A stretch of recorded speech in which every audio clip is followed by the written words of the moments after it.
అన్నా బాగున్నావానే? అక్క మంచిగున్నావా? అరే ఏం తమ్మి ఆగుపడతనే లేవు. చెల్లె ఏం చేస్తున్నావురా? తాత కళ్ళు మంచిగా కనబడుతున్నాయే.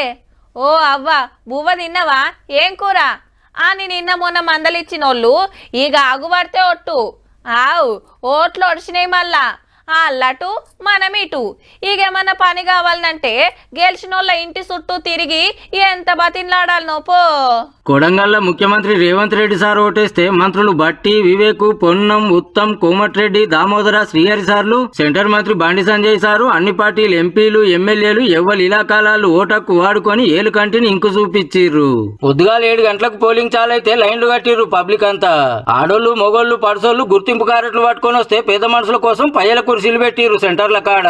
పానం బాగలేని వాళ్ళు అంబులెన్స్లు వస్తే కొందరు గిట్ల తీసుకొచ్చిండ్రు. ఆడాడ పోలింగ్ సెంటర్లను ముద్దుగా సింగారిచ్చిర్రు, సెల్ఫీ పాయింట్లు పెట్టిర్రు. 7 మున్సిపల్ కార్పొరేషన్లలో 414 డివిజన్లు, 116 మున్సిపాలిటీల 2582 వార్డులు. మొత్తం ఏం తక్కువ 13,000 మంది పోటీలుంటే 8,000 పోలింగ్ సెంటర్లు పెట్టిర్రు. 52 లక్షల మంది ఓటర్లుంటే 175 మందికి మీదనే ఓటేసిర్రట. మనిషి ఉన్నప్పుడు ఓటు వేయాలి కదా.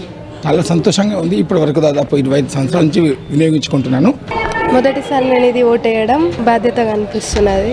పైసలు వంచుతుర్రని, దొంగోట్లేస్తుర్రని ఆడాడ లొల్లులైతే మేడ్చెల్లవో లీడర్ చెల్లెను వెండి కాయలు వంచిండు.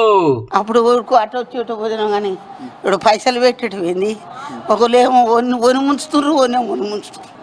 మందు అమ్మో తావి ఏముంది, తావి పొరలకు కొట్టుకొని బాలే నాయన దండం పెడతా, మంచిగా లేదు.